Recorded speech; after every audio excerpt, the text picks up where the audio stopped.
High Commissioner for Arusha Region, John Mongela. Karibu. If he says, I don't want any guests, then we are all going to be leaving. But he did not say that. He has opened his doors for all of us to be comfortable, and I believe that we are all comfortable. To run our program this morning, Honorable Prime Minister, we will start by none other than His Excellency Honorable Arusha Regional Commissioner, whom I have introduced last, although not least, Honorable John Mongela, so that he can tell us what he has prepared in this beautiful region of Arusha as he welcomes the delegates. Karibu, Mheshimiwa Mongela, to this podium for your official welcoming remarks as Regional Commissioner for this delegation.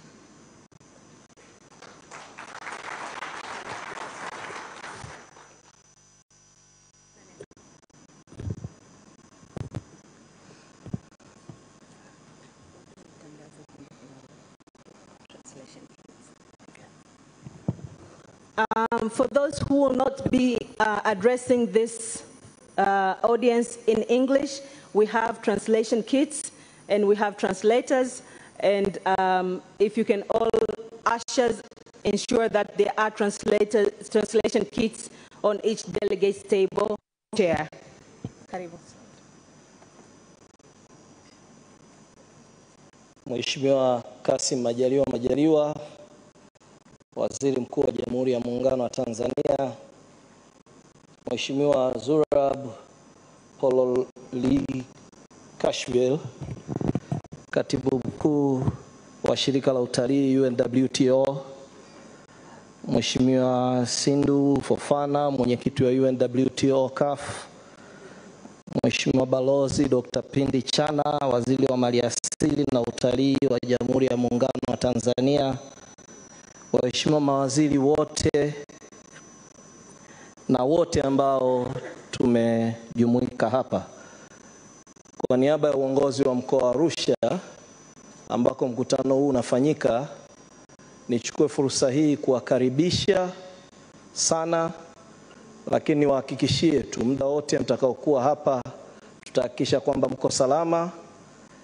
Lakini nisiache vile vile kuwaomba, baada ya muda wa kikao, nimesikia siku ya 3 mtafuta fursa ya kwenda kutembelea vivutio vya utalii. Kwa karibuni sana. Arusha ndio mkoa ambao zaidi ya 80% ya utalii nchini Tanzania hugusa mkoa wa Arusha. Kwa karibuni sana, na baada ya hapa tunategemea mtarudi tena na mtakuwa mabalozi wazuri wa vivutio na utalii na mali asili za nchi yetu. Mheshimiwa Waziri Mkuu, wageni waalikwa, tunawakaribisha sana Arusha. Karibuni sana. Asante kwa kunisikiliza.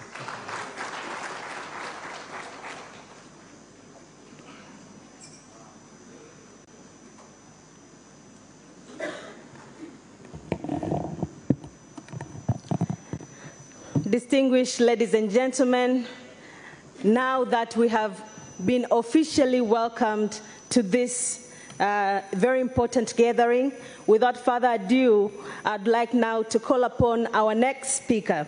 Our next speaker is none other than His Excellency Siandou Fofana, who is the Minister of Tourism from Côte d'Ivoire or Ivory Coast. He is very special in this deliberation because, number one, he's the chair of UNWTO Executive Council, but also he's the chair of UNWTO Africa Commission, who will take us next session in the closed session. But for now, he's going to give his official remarks. Without further ado, karibu sana, Your Excellency. Thank you.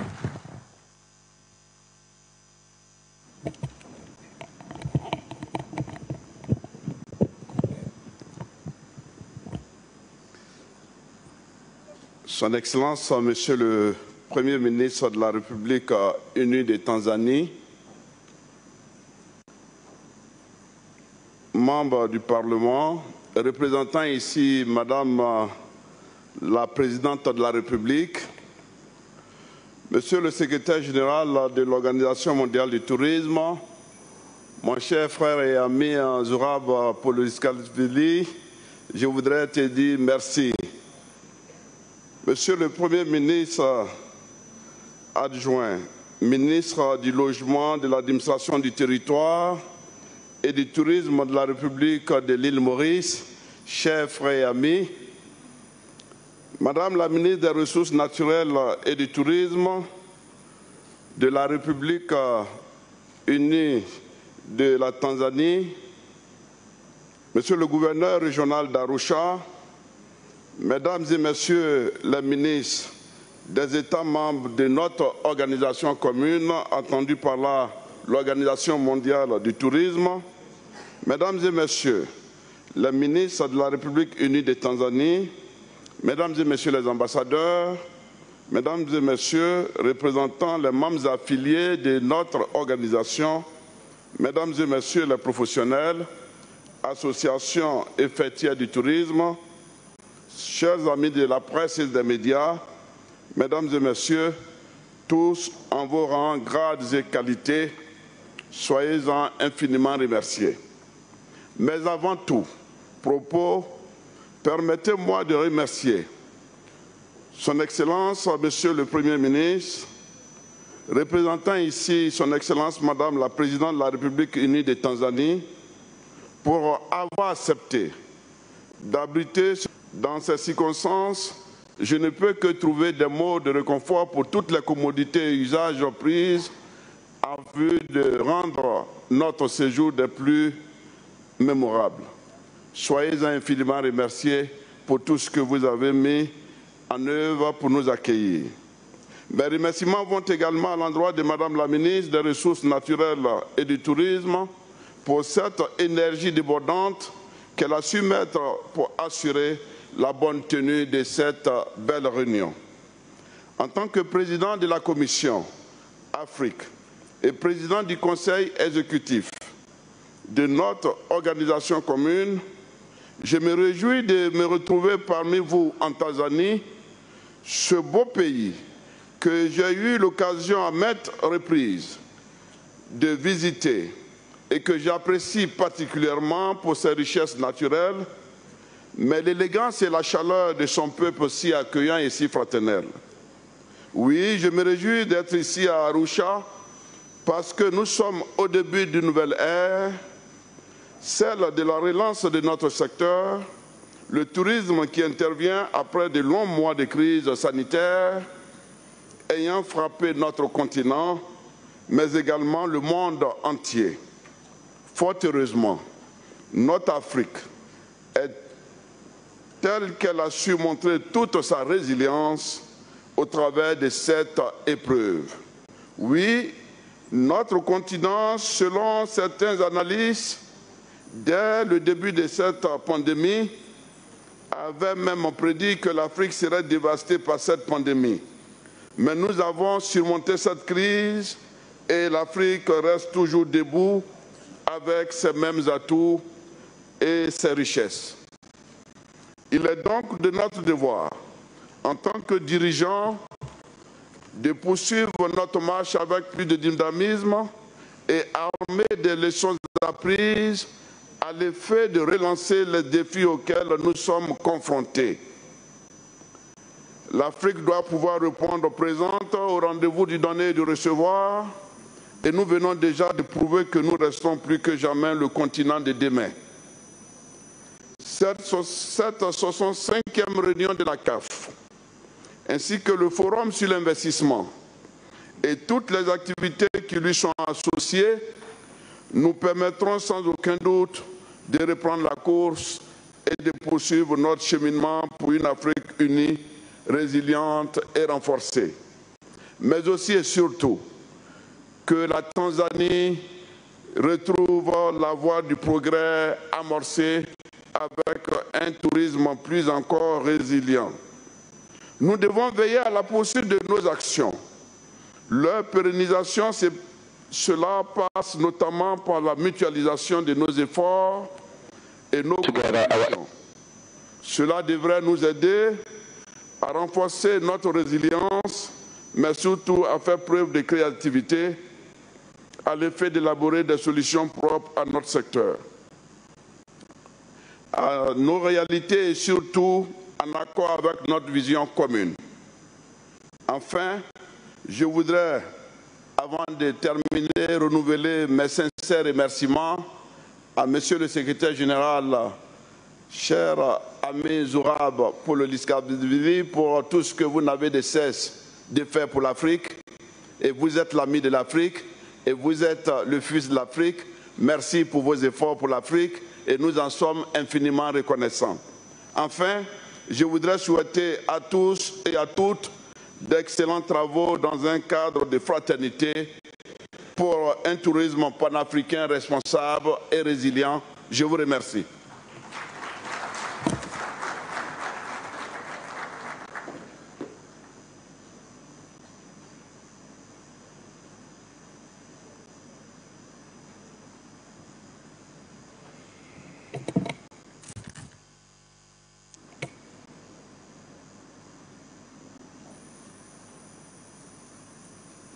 Thank you so much, Honorable Minister. Another round of applause for this is also going to be the chair of our closed session later on, whereby we are here to make sure that there is rebuilding Africa's tourism resilience for inclusive socio-economic development. So thank you so much for laying the foundation for our deliberation after this opening ceremony. Now, to speak on this forum next is none other than the UNWTO Secretary General, His Excellency Zurab Pololi-Kashvili. His Excellency has really been on top of the agenda to make sure that indeed 60% of our tourism in Africa is back and running, but we have a lot more higher targets, and he'll tell us more about it. Karibu sana to the podium. How are you? I'm fine.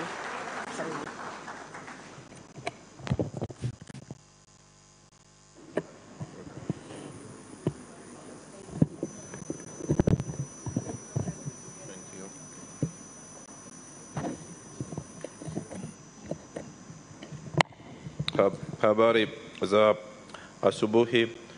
Asante sana, dear Prime Minister. For us it's an honor, and we're so happy that you could travel, you could come to attend our very important meeting after pandemic. It was mentioned several times this morning that it's a pleasure to be back. And my dear brother, Minister Fofana, mentioned that I am a friend of Africa and I'm a friend of Africans. No, I really feel like African because of you, and because of your friendship and because of your support. I always feel always everywhere, on our commissions, on our executive councils, on our institutional meetings, and especially when I'm visiting your countries. I really feel like in my home, and yes, dear Prime Minister, we all feel in Tanzania like at our homes.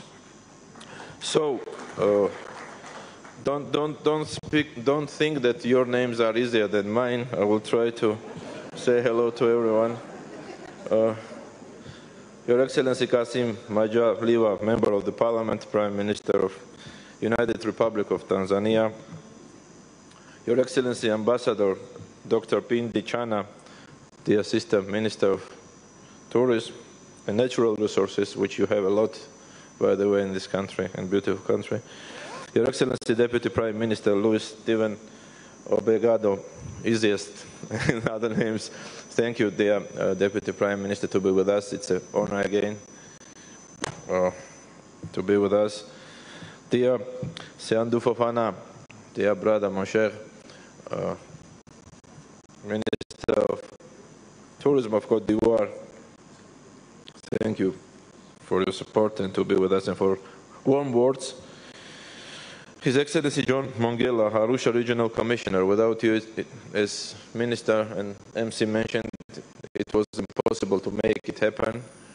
Arusha was and is the host of this very important meeting. Thank you for your support, and especially to your team who supported and will support during this day. Dear Minister from Zanzibar, very happy to meet you. Another very important tourist destination worldwide, and thank you for your enormous and important job you are doing for the tourism sector. It's a great honor to greet you today. I want to who are with us during this important meeting. Firstly, let me offer my thanks to President Samia Suluhu Hassan and her government, represented the Honorable Minister Dr. Pindi Chanda. Even since Tanzania kindly offered to host this meeting back in March, I have been looking forward to getting here. This is my first time in Tanzania, unfortunately, but the country's status as a destination is well known, and as I know, see for myself, well deserved.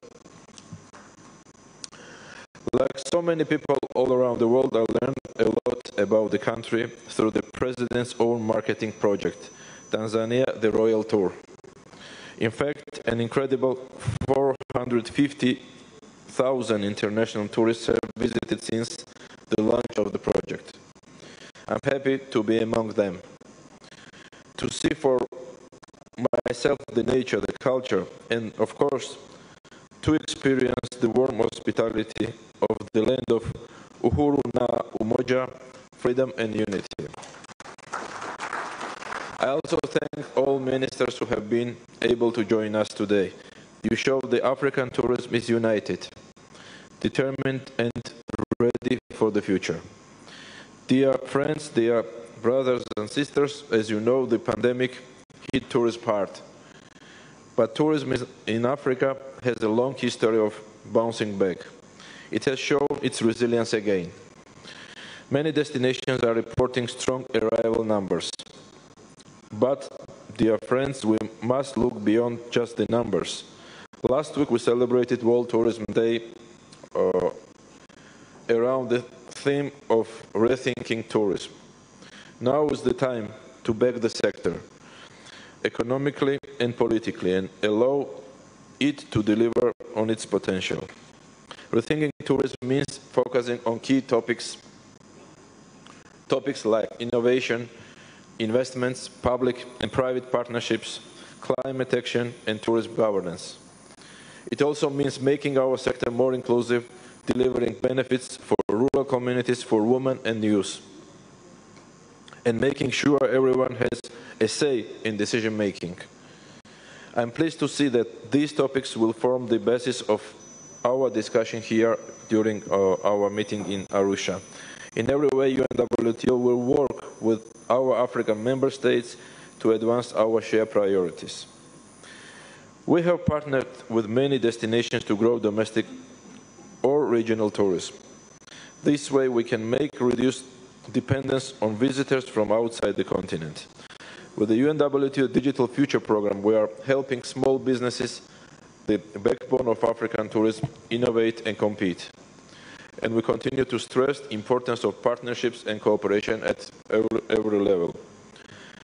The African Continental Free Trade Area and the Single African Air Transport Market have never been more relevant than today. They provide a chance to stimulate Africa's trade and tourism.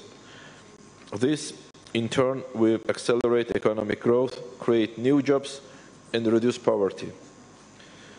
The free trade area will create a continent-wide market, reducing barriers to trade and investments and boosting competition. Only by working together can we rethink tourism for people everywhere, in Africa, in every global region. I wish you, to all of us, to have a productive meeting these 2-3 days. The main theme is rethinking tourism, to support, to recover as fast as we can. We only can do it united. We all know and we all saw during pandemic, and also investments. We will present very important, later we will present very important. One of the first guidelines for in this case Tanzania, but for Africa, and let me later to express and explain more details. Again, very big asante sana, very happy to be again with African friends, brothers and sisters, and have a nice calf and nice stay in beautiful Tanzania. Thank you.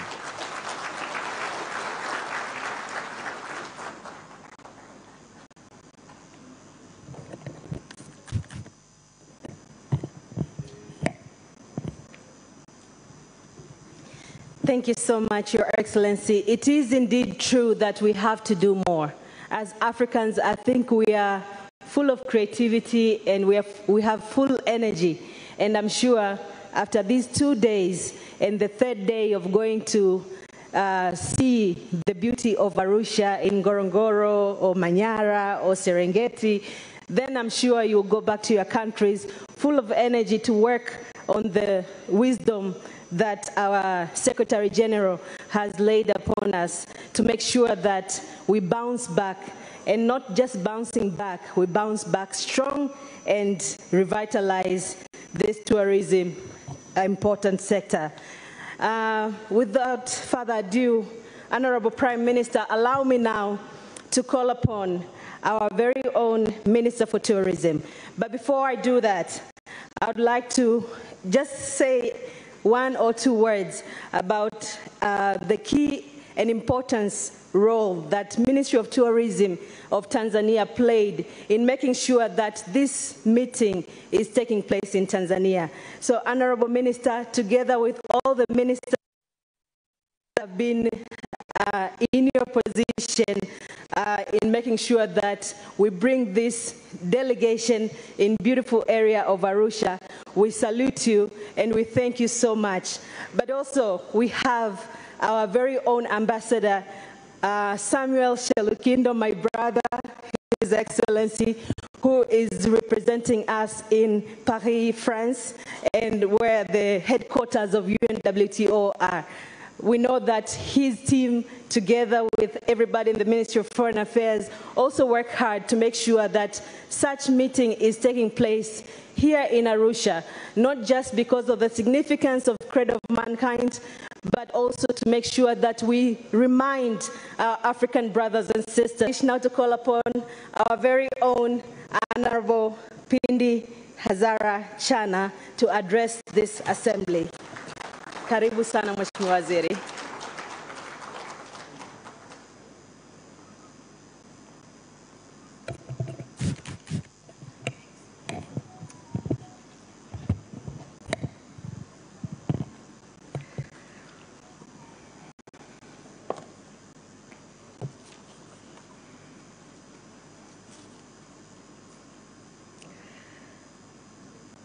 Naomba niwasalimu kwa ile salamu ya Jamhuri ya Muungano wa Tanzania. Na Mheshimiwa Waziri Mkuu, kwa heshima na taadhima, naomba nitumie lugha ya taifa.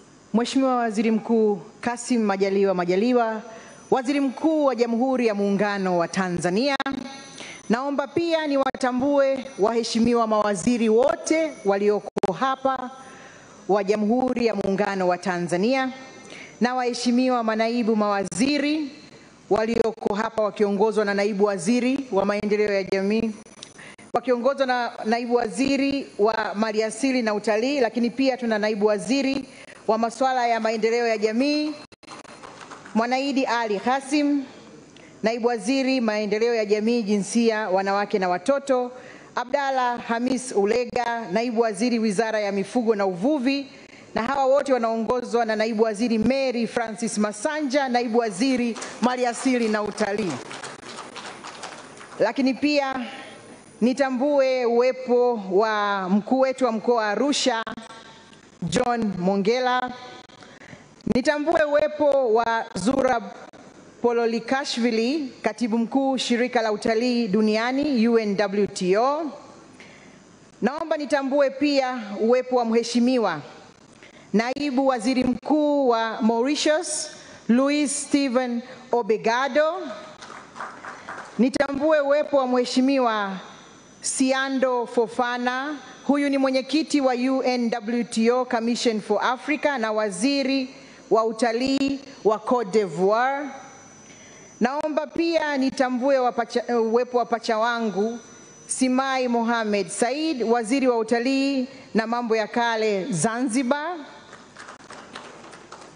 Nitambue pia waheshimiwa mawaziri na naibu mawaziri wa sekta ya utalii kutoka nchi mbalimbali ambao wamefika hapa katika mkutano huu ndani ya nchi yetu ya Jamhuri ya Muungano wa Tanzania, pamoja na wajumbe wao kutoka nchi wanachama wa Shirika la Utalii Duniani, Kamisheni ya Afrika.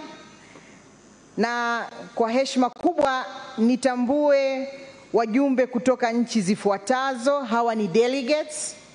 Tunao delegates wajumbe kutoka Angola. Kama wapo, naomba wasimame tupungiane mikono. If we have delegates from Angola, Algeria, we can wave. Cameroon.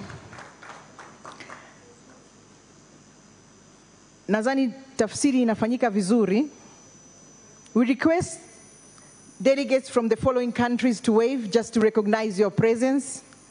So we have delegates from Angola, Algeria, Cameroon, Republic of Congo Brazzaville, DRC Congo, Côte d'Ivoire, Chad, Ghana, Gambia, Republic of Guinea-Conakry, Kenya, Morocco, Mozambique, Mauritius, Madagascar, Malawi, Namibia, Nigeria, Niger, South Africa, Seychelles, Somalia, Sierra Leone, Sudan, Tunisia,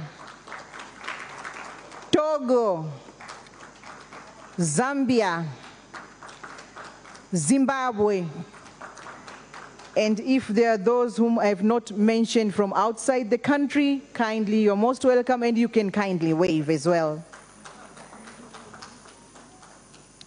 Mheshimiwa Waziri Mkuu, pia naomba nitambue uwepo wa Bi Elsia Grandcourt. Huyu ni mkurugenzi Kamisheni ya Kanda ya Afrika.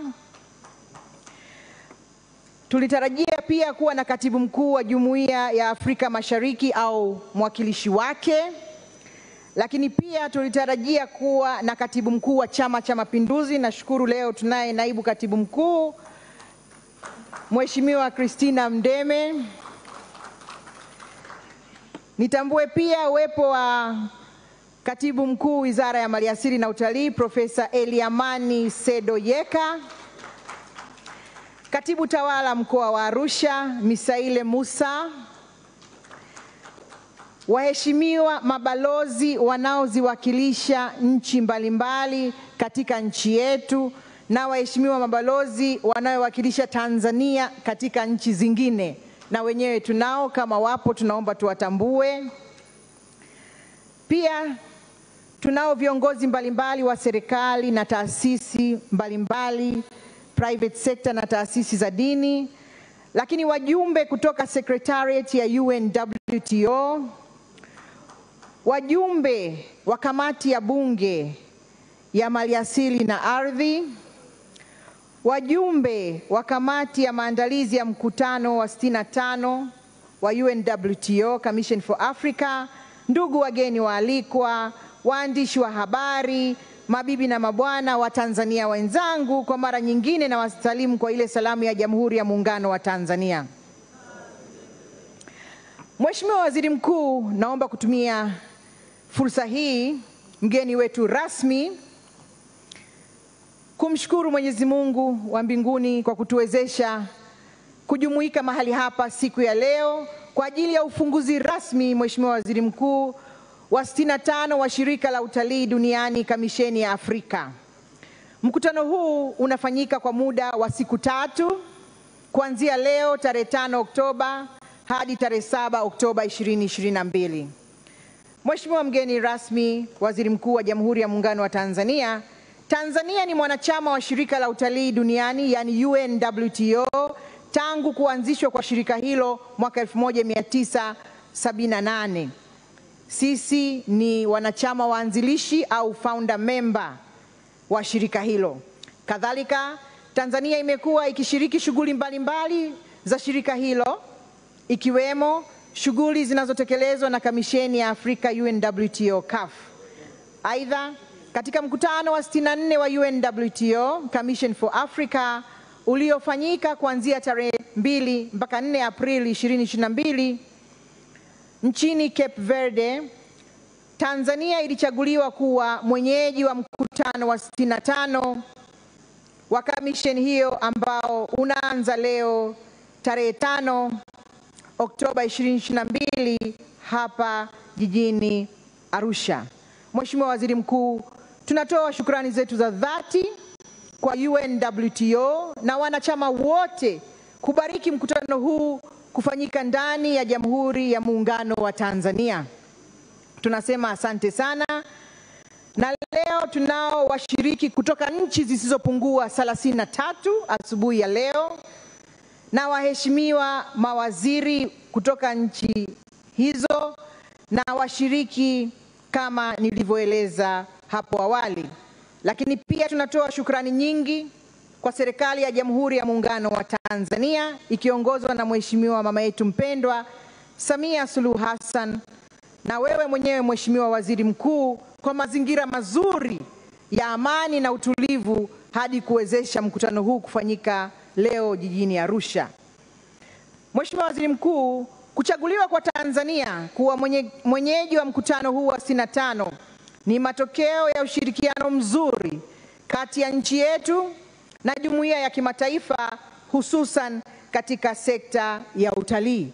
Tunaendelea kukushukuru Mheshimiwa Waziri Mkuu kwa maelekezo yako binafsi na ya Mheshimiwa Rais katika masuala ya utalii, ikiwa ni pamoja na ule uzinduzi wa ile programu maarufu ya Tanzania The Royal Tour.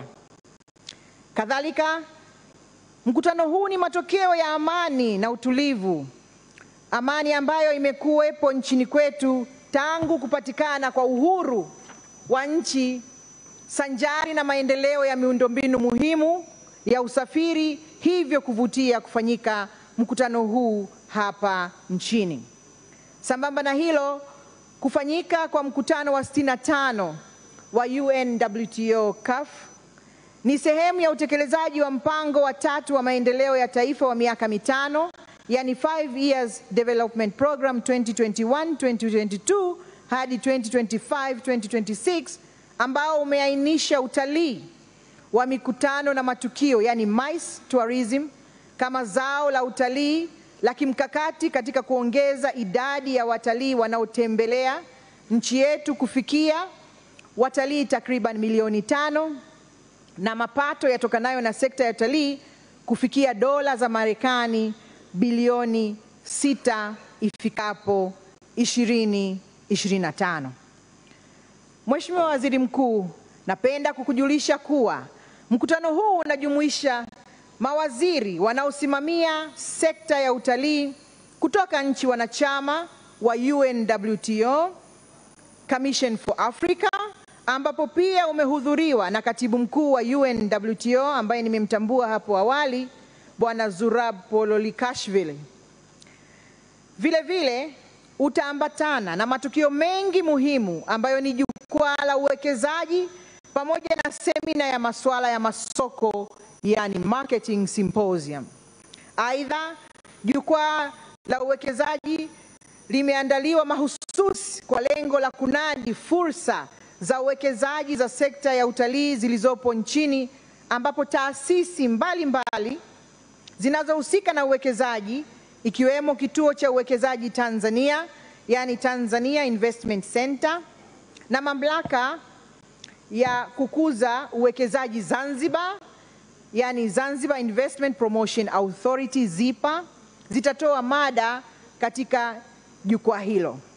Kwa upande wa semina na masuala ya masoko, marketing symposium, tumelenga kuwajengea uwezo wataalamu wetu wa masuala ya masoko na utalii kutoka katika sekta ya umma na binafsi ili kuwawezesha kuendelea kutangaza nchi yetu ipasavyo. Mheshimiwa Waziri Mkuu, mgeni wetu rasmi, baada ya kusema haya machache, sasa kwa heshima, taadhima na unyenyekevu mkubwa, naomba kukukaribisha Mheshimiwa Kassim Majaliwa, Waziri Mkuu wa Jamhuri ya Muungano wa Tanzania, katika hafla hii pamoja na kutufungulia rasmi mkutano huu. Asanteni sana kwa kunisikiliza. Mungu ibariki Afrika, Mungu ibariki Tanzania. Mheshimiwa Waziri Mkuu, karibu sana.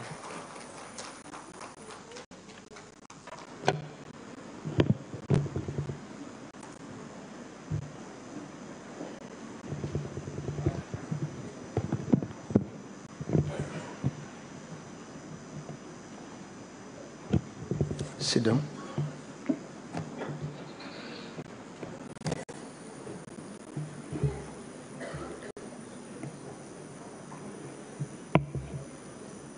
Mheshimiwa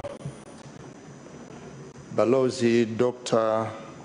Pindi Chana, Waziri wa Maliasili na Utalii wa Jamhuri ya Muungano wa Tanzania, Mheshimiwa Zurab Pololikashvili, Katibu Mkuu wa Shirika la Utalii Duniani (UNWTO), Mheshimiwa Louis Stephen Obedogado, Naibu Waziri Mkuu wa Utalii Ardhi wa Jamhuri ya Mauritius, Mheshimiwa Siando Fofana, Mwenyekiti wa Shirika la Utalii Duniani, Kamisheni ya Kanda ya Afrika na Waziri wa Utalii Cote d'Ivoire, Mheshimiwa Simai Mohamed Saidi, Waziri wa Utalii na Mbali Zanzibar, Mheshimiwa John Mongela, mkuu wetu wa mkoa wa Arusha, Mheshimiwa Christina Mdeme, Matawala, Chama cha Mapinduzi, Mheshimiwa Zelote Steven, mwenyekiti wa chama tawala Chama cha Mapinduzi mkoa wa Arusha,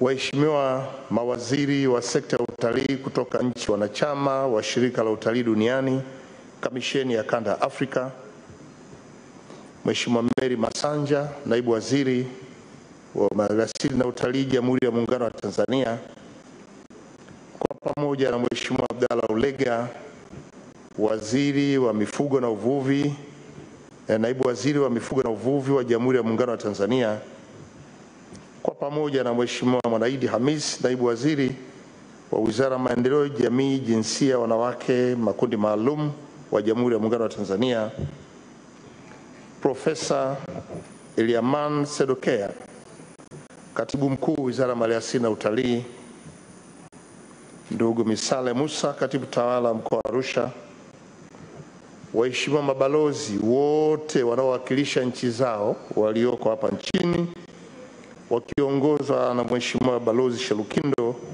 balozi wa Tanzania nchini Ufaransa,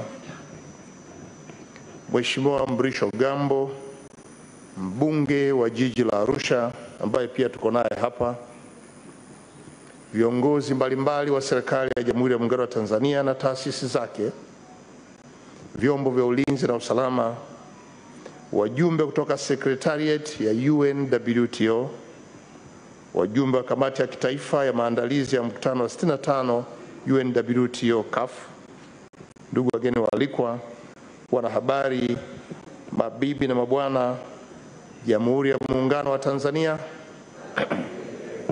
Jamhuri ya Muungano wa Tanzania, ndugu wageni wetu, nami niungane na wenzangu waliotangulia kuzungumza kwa kumshukuru Mwenyezi Mungu mwingi wa rehema aliyetuwezesha kusafiri umbali wote huko kuja Tanzania, hususan hapa jijini Arusha kwa ajili ya kushiriki ufunguzi wa mkutano huu wa 65 wa Shirika la Utalii Duniani ambao upo Kamisheni ya Afrika, na tukiwa buheri wa afya. Aidha, nakushukuru sana Mheshimiwa Zurab Pololikashvili, Katibu Mkuu wa Shirika la Utalii Duniani, kwa pamoja na Secretariat ya UNWTO na wanachama wake wote wa Kamisheni ya Afrika kwa kuridhia Tanzania kuwa mwenyeji wa mkutano huu wa 65. Hatua hii ni kielelezo tosha cha matokeo ya ushirikiano mzuri uliopo baina ya nchi yetu na jumuiya za kimataifa ikiwemo Shirika la Utalii Duniani, na hasa katika kuendeleza sekta muhimu hii tulionayo ya utalii, ukarimu, pamoja na masuala ya uhifadhi wa maliasili na malikale kwa maslahi mapana ya ustawi wa kizazi cha sanaa cha sasa na kijacho. Ndugu washiriki, kama ambavyo mnafahamu kuwa mkutano huu wa 65 wa Shirika la Utalii Duniani, mgeni rasmi ilikuwa awe Mheshimiwa Samia Suluhu Hassan, Rais wa Jamhuri ya Muungano wa Tanzania, ambaye leo angekuwa nanyi pamoja hapa. Kutokana na majukumu mengi yaliyomfanya awe nje ya nchi yetu, amenituma kuja kumwakilisha, na leo amenituma pia kuleta salamu zenu za heri na baraka ambazo amenitaka niziwasilishe kwenu ili kila mmoja atambue uwepo wake, ingawa kwa sasa tuko pamoja nanyi. Mheshimiwa Samia Suluhu Hassan, Rais wa Jamhuri ya Muungano wa Tanzania, amepokea kwa mikono miwili nafasi hii ya Tanzania kuwa mwenyeji wa mkutano huu mkuu wa 65 wa Shirika la Utalii Duniani, Kamisheni ya Afrika.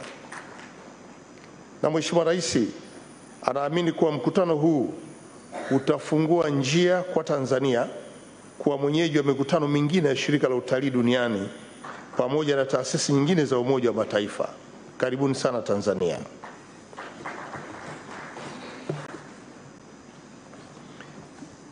Sambamba na hilo, kwa niaba yake Mheshimiwa Samia Suluhu Hassan, Rais wa Jamhuri ya Muungano wa Tanzania, nianze kwa kutumia fursa hii kuwakaribisha nchini Mheshimiwa Zurab Pololikashvili, Katibu Mkuu wa Shirika la Utalii Duniani UNWTO, na wajumbe wengine wote ambao mmetembelea Tanzania kwa mara ya kwanza. Binafsi nimefarijika sana kuona ushiriki mkubwa wa mawaziri na viongozi wenye dhamana ya kusimamia masuala ya utalii kutoka nchi wanachama wa Shirika la Utalii Duniani, Kamisheni ya Afrika na makundi mbalimbali ya wageni waalikwa. Karibuni sana Tanzania. Kipekee kabisa natumia nafasi hii kuwakaribisha sana washiriki wote hapa Tanzania kwenye ardhi ya mlima Kilimanjaro, hifadhi mashuhuri ya Serengeti, bonde la kihistoria la Ngorongoro na visiwa vyenye marashi ya karafuu yenye ufukwe wenye mchanga mweupe ya Zanzibar. Niwahakikishie tu kwamba Tanzania ni nchi ya amani na utulivu, watu wake ni wakarimu na wenye kupenda wageni. Hivyo basi, jisikieni mko nyumbani mbali na nyumbani wakati wote wa mkutano huu. Aidha, ni matarajio yangu kuwa mtatenga muda kidogo baada ya mkutano huu kwa ajili ya kuyatembelea na kuvitembelea vivutio vyetu vya utalii kabla kurejea katika nchi zenu. Karibuni sana mkajionee maajabu. Ndugu washiriki, nimejulishwa kuwa mkutano 65 wa Shirika la Utalii Duniani, Kamisheni ya Afrika, unaongozwa na kauli mbiu isemayo Rebuilding Africa's Tourism Resilience for Inclusive Socio-Economic Development. Katika tafsiri sio rasmi ya Kiswahili, kauli mbiu hii inamaanisha kuujenga upya utalii stahimilivu wa Afrika kwa maendeleo jumuishi ya kiuchumi na kijamii. Kauli mbiu hii imekuja wakati mwafaka ambapo wadau wa utalii katika kanda zote duniani wanapambana kuhakikisha kuwa sekta ya utalii inarejea katika hali yake ya awali na kukua zaidi baada ya athari ya mlipuko wa janga la uviko 19. Hivyo basi, nalipongeza sana Shirika la Utalii Duniani, Kamisheni ya Afrika kwa maono yenu yenye tija kwa mustakabali wa maendeleo endelevu ya sekta ya utalii na mnyororo wake wa huduma kwa ujumla unaogusa moja kwa moja jamii zetu.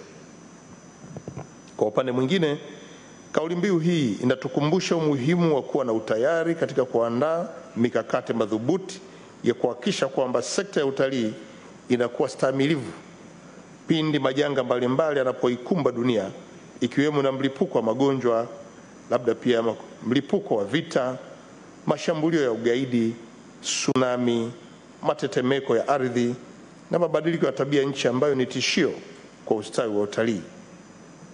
Kauli mbiu hii pia inatukumbusha utekelezaji wa vitendo wa kipaumbele cha UNWTO na wajibu wa nchi zote wanachama katika kutilia mkazo swala la utunzaji wa mazingira na vivutio vya utalii, ikiwemo vile vya utamaduni na vya asili. Kama ambavyo mnafahamu, vivutio vya utamaduni na vya asili vimeendelea kuwa muhimili wa utalii kupitia uendelezaji wa mazao mbalimbali ya utalii, ikijumuisha hifadhi za taifa, mapori ya akiba, maeneo ya fukwe na visiwa, maporomoko ya maji na misitu ya mazingira asili. Lengo ni kuvifanya vivutio hivyo kuwa endelevu sanjari. Kwa upande wa Tanzania, tumeendelea kuhakikisha vivutio hivyo vinakuwa endelevu kupitia kauli mbiu isemayo tumerithishwa tuwarithishe. Hivyo nimefurahi kusikia kwamba Mheshimiwa Zurab Pololikashvili, Katibu Mkuu wa Shirikisho la Utalii Duniani, atawaongoza mawaziri wa utalii na baadhi ya wageni waalikwa mnaoshiriki katika mkutano huu kupanda miti katika eneo maalum lililotengwa, ikiwa ni jitihada za kuunga mkono utunzaji wa mazingira ambao Tanzania pia tunafanya. Jambo hili lina tija kubwa, kwani limekwenda sambamba na jitihada za serikali za kupanda miti kila mwaka katika kila halmashauri hapa nchini. Nitoe wito kwa Wizara ya Maliasili na Utalii kushirikiana kwa karibu na mamlaka nyingine za serikali na wadau mbalimbali kuhakikisha kuwa mipandwa na wageni wote hawa inatunzwa kikamilifu ili iwe kumbukumbu kwa kivutio kwa wajumbe hawa ambao pia siku watakaporudi tena Tanzania wapate kutembelea miti walioipanda.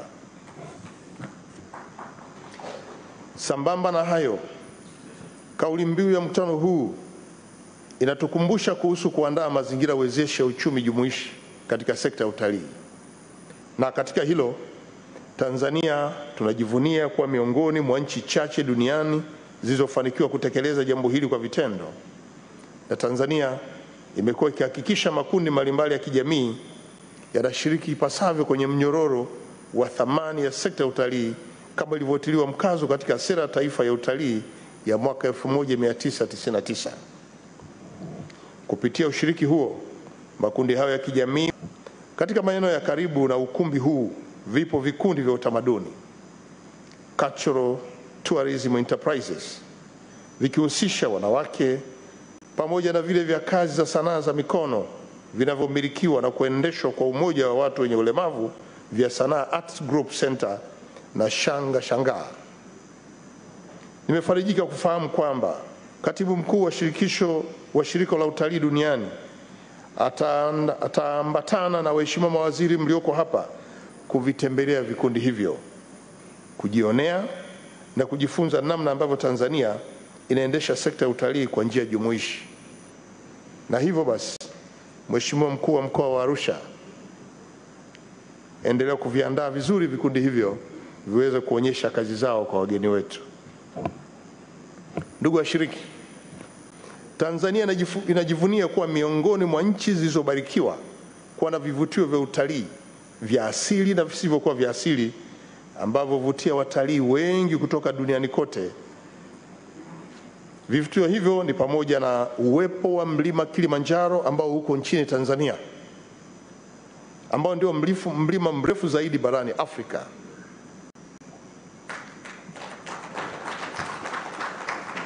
Mlima huu wa Kilimanjaro unaweza kuona popote kutumia vyombo mbalimbali vya kielektroniki, ila kuupanda lazima uje Tanzania nyumbani.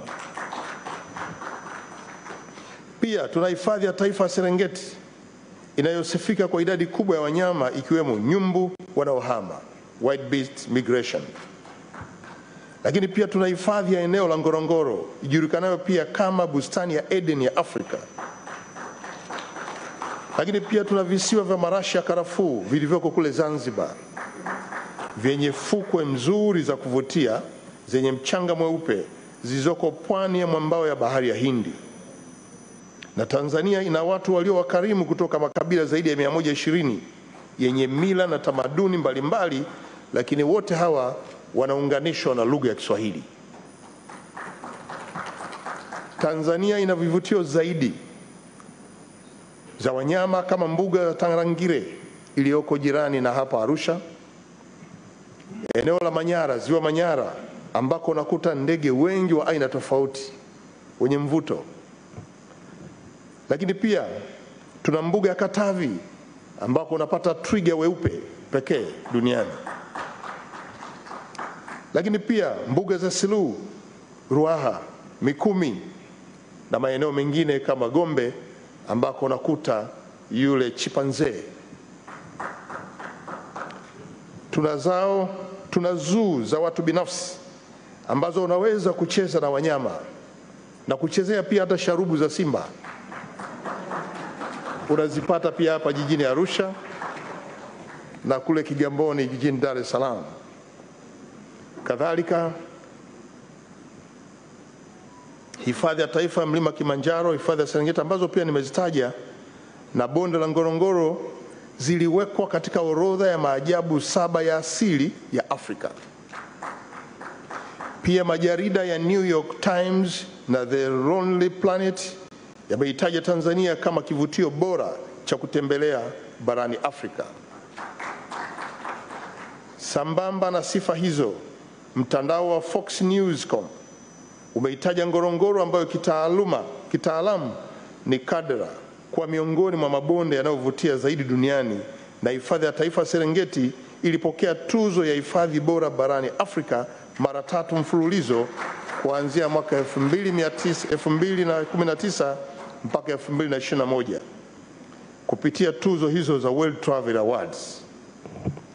Ndugu washiriki, utajiri huo wa vivutio vya utalii wa hapa Tanzania umeifanya sekta ya utalii kuwa muhimili muhimu wa uchumi wa nchi yetu. Mwaka 2019, kabla ya mlipuko wa janga la Uviko 19, mapato yatokanayo na sekta ya utalii kwa Tanzania yalifikia dola za Marekani bilioni 2.6, pamoja na kuzalisha ajira za moja kwa moja na zisizokuwa za moja kwa moja zipatazo milioni 1.5. Na katika kipindi hicho sekta ya utalii ilichangia wastani wa asilimia 17.2 ya pato ghafi la taifa mara DGP na asilimia 25 ya mauzo. Hata hivyo, kama ilivyotokea sehemu nyingine duniani, sekta ya utalii ni kati ya sekta zilizoathirika zaidi na janga la Uviko 19. Janga hilo lilisababisha idadi ya watalii wa kimataifa nchini kupungua kwa asilimia 59 kutoka watalii milioni 1,527,230 mwaka 2019 hadi kufikia watalii 620,867 kwa mwaka 2020. Mapato yatokana na sekta ya utalii yalipungua pia kutoka dola za Marekani bilioni 2.6 hadi kufikia dola za Marekani milioni 714.59 milioni 714.59 sawa na upungufu wa asilimia 72.5. Ndugu washiriki, kwa kutambua umuhimu wa utalii katika uchumi wa nchi yetu, Tanzania ilichukua hatua mbalimbali kwa lengo kukabiliana na athari za uviko 19 ili kuinusuru sekta ya utalii. Hatua hizo zimeanza kuzaa matunda na sekta hii imeanza kurejea katika hali ya awali, ikiwa ni pamoja na kushuhudia ongezeko kubwa la watalii na mapato ya utalii vile vile. Takwimu zetu za mwaka 2021 zinaonyesha kuwa watalii wameongezeka kwa asilimia 48.6 kutoka watalii 620,867 mwaka 2020 hadi kufikia watalii 922,692 mwaka 2021. Kadhalika, mapato yatokana na utalii yameongezeka kwa asilimia 81.8 kutoka dola za Marekani milioni 714.59 mwaka 2020 hadi kufikia dola za Marekani bilioni 1.3 kwa mwaka 2021. Takwimu za mwaka 2022 zinaonyesha pia sekta ya utalii inazidi kuimarika zaidi, hususani baada ya uzinduzi wa programu maalum iliyotekelezwa na Mheshimiwa Samia Suluhu Hassan, Rais wa Jamhuri ya Muungano wa Tanzania, ijulikanayo kama The Royal Tour. Programu hii ya The Royal Tour ilizinduliwa rasmi mwezi Aprili mwaka huu 2022 katika soko letu la utalii la kimkakati nchini Marekani. Kama mtakavyoona, mafanikio hayo ni matokeo ya mwongozo mzuri uliotolewa na Shirika la Utalii Duniani kwa nchi wanachama ikiwemo Tanzania katika kukabiliana na athari za uviko 19. Na kwa msingi huo, ninatumia fursa hii kulishukuru Shirika la Utalii Duniani tena, hasa kwako Mheshimiwa Zurab Pololikashvili, Katibu Mkuu wa Shirika la Utalii Duniani, kwa kuliongoza vema sekta ya utalii katika kipindi chote cha janga la uviko 19. Ndugu washiriki, nimejulishwa kuwa mkutano huu wa 65 wa Shirika la Utalii Duniani, Kamisheni ya Afrika, utaambatana na matukio mbalimbali ya kimkakati ikiwemo jukwaa la masoko, yani Digital Marketing Symposium. Jukwaa hilo litatoa fursa kwa wataalamu nguli wa masuala ya masoko katika sekta ya utalii kuwasilisha mada zitakazohusu sekta ya utalii kwa lengo la kuwajengea uwezo wadau wa sekta ya utalii hapa nchini kwetu. Hivyo napenda kutoa rai kwa wadau wa utalii mtakaoshiriki tukio hilo muhimu, hususan kutoka taasisi zinazohusika na usimamizi, utangazaji, usafirishaji wa vivutio vya utalii nchini, kushiriki kamilifu kwa lengo la kupata ujuzi utakaosaidia kuendeleza sekta hiyo. Nafurahi kuwaona pia wadau kadhaa wa sekta ya utalii walioko hapa ndani wanaofanya kazi ya kuleta watalii, kuwahudumia watalii, lakini pia kuhakikisha kwamba wanaishi kwa amani, na uwekezaji mkubwa uliofanywa ndani na nje ya mapori yetu kwa kujenga hoteli zenye vivutio. Ni fursa nzuri kwetu kuhudhuria symposium hiyo. Nirudie kutoa wito kwa wajumbe wa mkutano huu kushiriki kwenye jukwaa la uwekezaji ili kupata nafasi ya kuzifahamu fursa mbalimbali za uwekezaji kwenye sekta tofauti za uchumi zilizoko nchini kwetu Tanzania, hususan kwenye sekta ya utalii, sekta ya ukarimu, na taratibu zote za uwekezaji zitajulishwa kwenu na Taasisi ya Uwekezaji Tanzania. Sambamba na hilo, Tanzania imedhamiria kuendelea kuwa mwenyeji wa mikutano ya kimataifa kama ambavyo imeainishwa katika mpango wetu wa 3 wa taifa wa maendeleo wa miaka 5 ambao tumeanza kutekeleza mwaka 2021-22 na utakoma mwaka 2025-26. Miongoni mwa maeneo ya kipaumbele ni utalii wa mikutano wa matukio, major tourism, kama zao la utalii la kimkakati. Hapa lengo ni kufikia watalii milioni 5 na mapato ya dola za Marekani bilioni 6 itakapofika mwaka 2025, na inawezekana. Hali kadhalika, natoa rai kwa mashirika na taasisi za kimataifa kuendelea kuiamini nchi yetu na kuichagua kama sehemu sahihi ya kufanyia matukio yenu, ikiwemo mikutano adhimu kama huu. Tuna kumbi mzuri za kimataifa hapa ukiwemo, lakini pia na kwenye AICC ambazo pia zinafaa kuendesha mikutano yenu ya kimataifa. Karibuni sana Tanzania. Ndugu washiriki, kabla sijahitimisha hotuba yangu, napenda kutumia nafasi hii tena kwa mara nyingine kuwakaribisha tena wote kutembelea Jamhuri ya Muungano wa Tanzania, bara na visiwani Zanzibar. Nchi iliyosifika, nchi isifikayo kama kisiwa cha amani, yenye wananchi walio na upole, ukarimu, ndugu, rafiki, upendo. Kadhalika Tanzania imebarikiwa kuwa na hazina kubwa ya utajiri wa vivutio ambavyo nimevitaja vya maliasili na utalii. Ni vivutio vya kipekee vitakavyokuacha na kumbukumbu nzuri isiyokusahaulisha, ambapo kwa mawanda ya soko ya kutalii tunaposema Tanzania unforgettable. Tutumie fursa hii tena kualika wadau wote wa sekta ya utalii kutoka katika nchi mbalimbali kushiriki katika onyesho letu pendwa la utalii la Swahili International Tourism Expo site litakalofanyika jijini Dar es Salaam kuanzia tarehe 21 hadi tarehe 23 mwezi huu wa Oktoba 2022. Mje kuona utalii wa Kitanzania. Nirudie tena kuwashukuru Bwana Paulo Shiliviki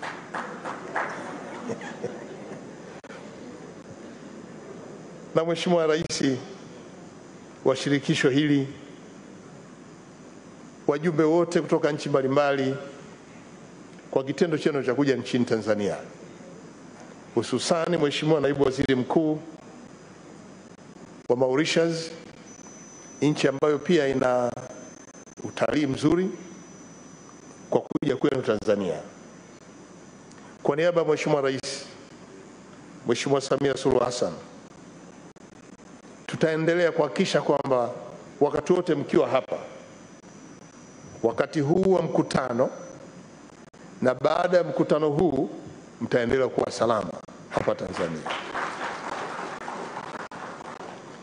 Ndugu washiriki, wageni waalikwa, mabibi na mabwana, baada ya kusema hayo, sasa natamka kuwa mkutano wa 65 wa Shirika la Utalii Duniani, Kamisheni ya Kanda Afrika, unaofanyika hapa nchini Tanzania kwenye jiji la Arusha kuanzia leo tarehe 5 mpaka tarehe 7 Oktoba 22, sasa umefunguliwa rasmi. Asante sana kwa kumsikiliza.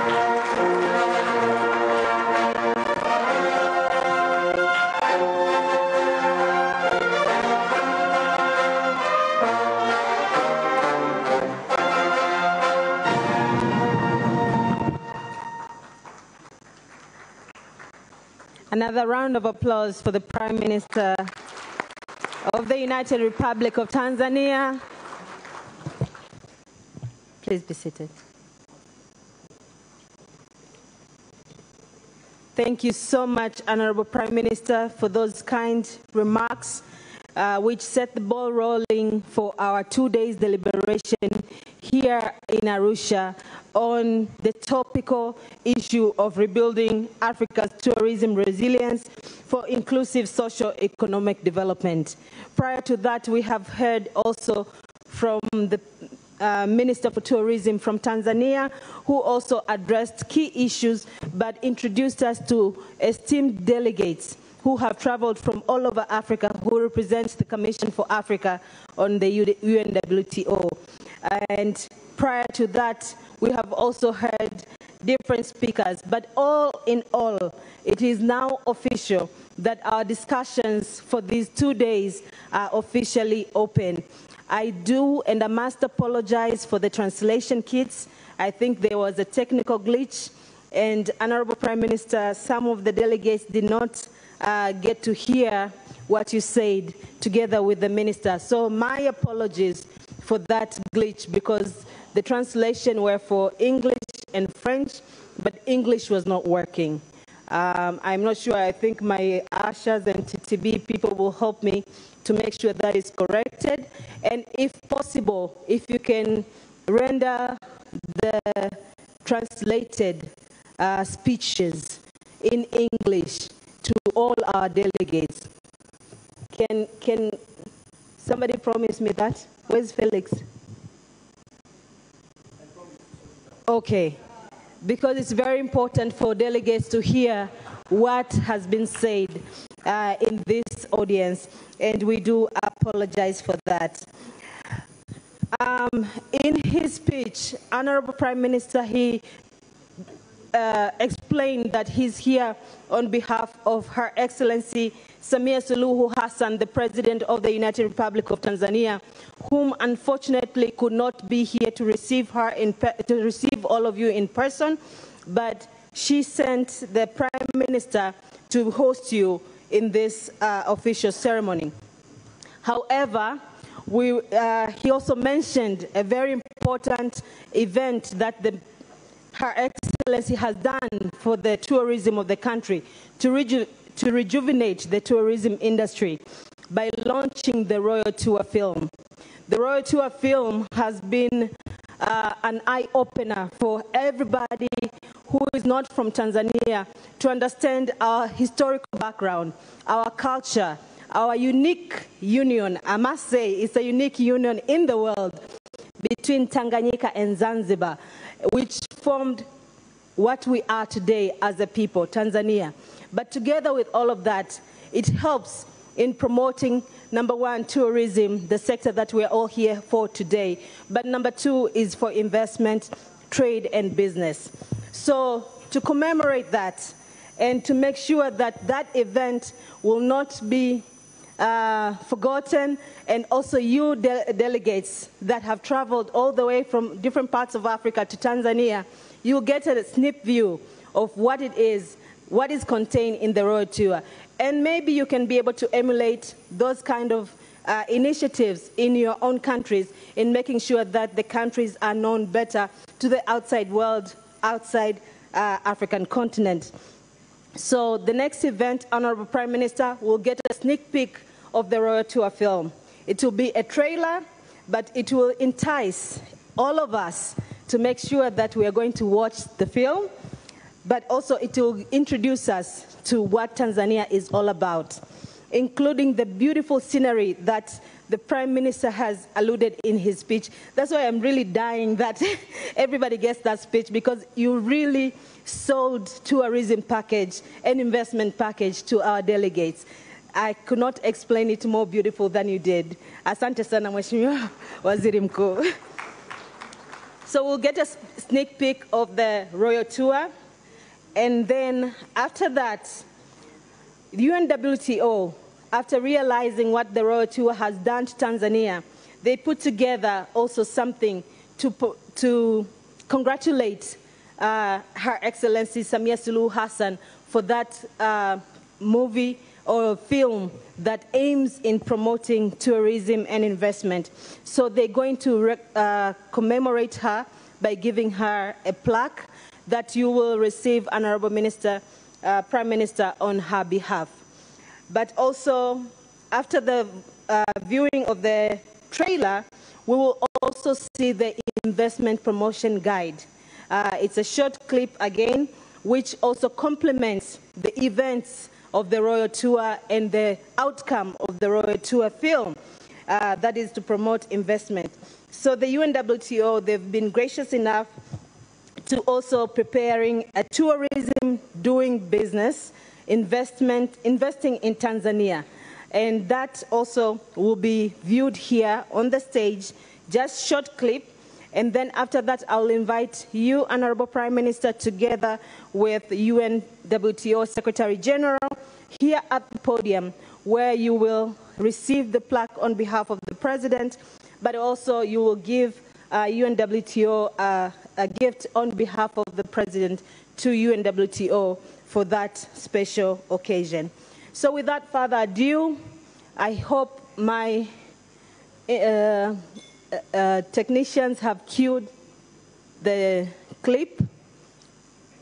The first clip, it will be the Royal Tour trailer, and the second clip will be doing business, but I will introduce that second clip. Can you dim the lights, please?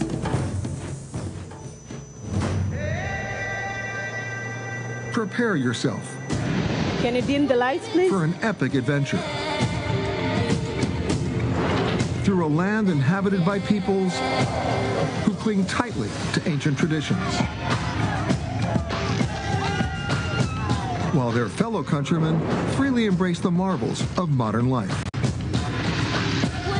It's a place that lays claim to being the cradle of all mankind and boasts of fabled spice islands of rare beauty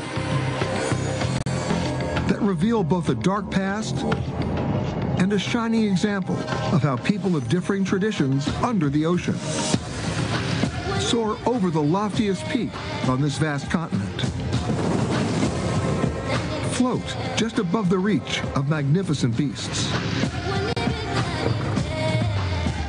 and descend deep underground in search of rare, precious gemstones found nowhere else on Earth. And our guide on this special journey is someone who knows this country better than most. She's explored its expansive terrain, talked to its many peoples, and championed their dreams. She's a woman who's lifted herself from humble beginnings and overcame cultural challenges to confidently lead this country onto the world stage at a critical time in its development. Her name is Samia Suluhu Hassan, and she is the President of Tanzania. So buckle up. For the next hour, we're going on an exclusive inside the security bubble trip with the sitting head of state as she shows us her country as only she can. I'm Peter Greenberg, and this is Tanzania, the Royal Tour.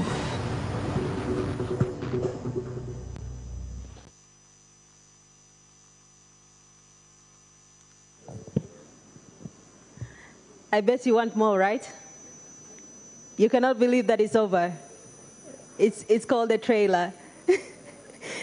Honorable Prime Minister, I'm sure even yourself, you are reconsidering with your security details whether you will remain to watch this film until the end or not. But I'm sure Honorable Pindi Chana will give you the guidance on how to watch it again, because I know you've watched it. So, ladies and gentlemen, distinguished guests, this is what Tanzania has done in this short period of time, with Mama Samia Suluhu Hassan being the main tour guide and, of course, the president.